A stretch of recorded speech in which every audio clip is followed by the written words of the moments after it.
Hi, my name's Jonathan, and I've been asked to speak to you briefly about the benefits of studying religious education, sometimes called religious studies, theology, or philosophy.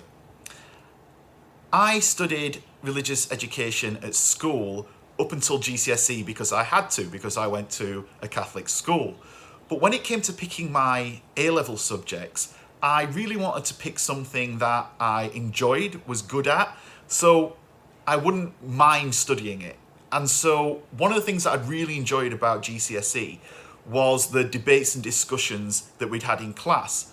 And so I went for a rather weird mix in the end. I went for physics, chemistry, religious studies, I have to think 'cause it was a long time ago, and art, which is a weird mix, I know. Now, studying those things was great for me, and it really pushed me to think about significant and important, some might say crucial subjects in the world, but also give me space to work out as a teenager what my views and beliefs were, and are in some cases. The university I went to was St Andrews, and I decided to do my undergraduate degree in philosophy.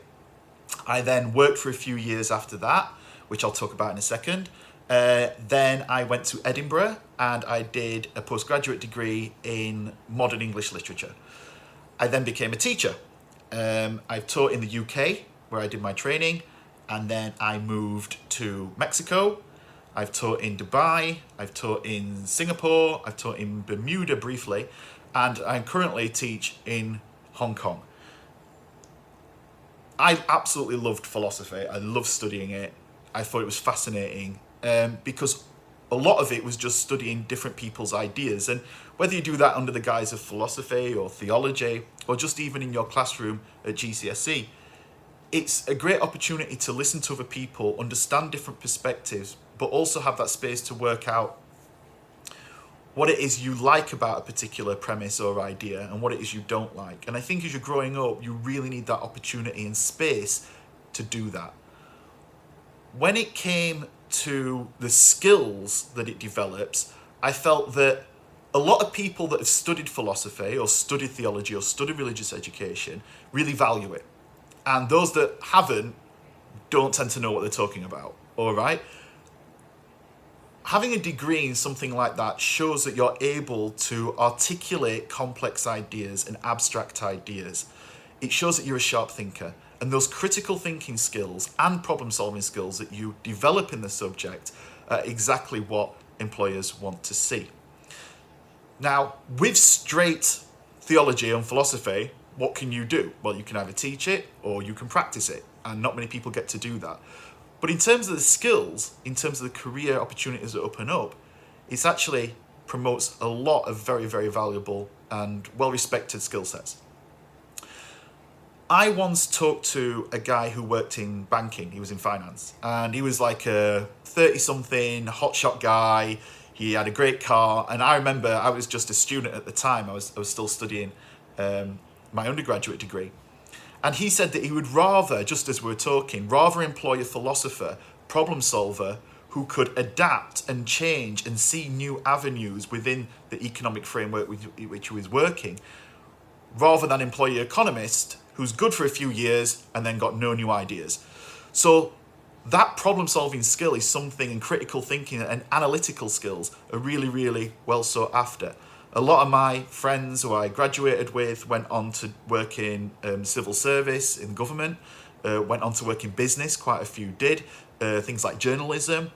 All those things were the sort of fields that they went into. Of course, I ended up going into teaching. One of the things that I think is really valuable about studying these subjects is that it gives you a space and an opportunity to question your own moral development. And does it make you a good person? Of course not. But it does give you the idea and the opportunity to focus on your moral growth and your moral values. So as soon as I finished my degree at St Andrews, I went on to work in the sort of sphere of homelessness.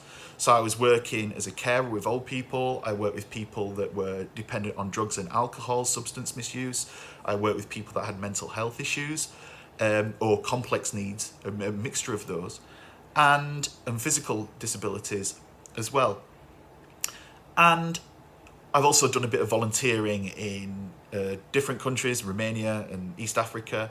And I don't think it's because I study religious studies that I have a sort of moral conscience. I'm certainly not suggesting that. But what I am saying is that it does give you that focus to think about what is important in life. What do you value?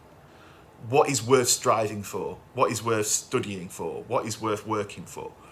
And I think that when you're in your normal day-to-day studies, you've got lessons all the time, you're jumping into maths, then you come out of that, and then you've got an English essay that needs to be handed in, then you're studying history, and you've got to remember a load of dates and facts.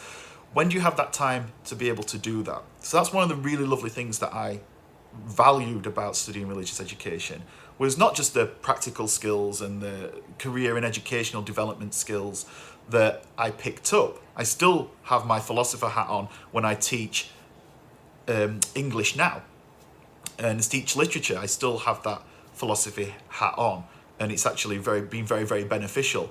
Just this year, I got a promotion, and the promotion was to head of teaching philosophy of knowledge and being in charge of that subject, which is a subject that we do in the International Baccalaureate here. And one of the main things that got me that job is because my degree was in philosophy, and I'm nearly 40. So the subjects that I did when I was in my early 20s still have a relevance to me now. So I think that, embrace that opportunity and take it seriously and listen to other people, listen to other perspectives. And I think, if anything, just take that opportunity to work out what it is you think, what your biases are, and what your beliefs truly are. All right, I hope that helps give a little bit of perspective there. All the best. Thank you.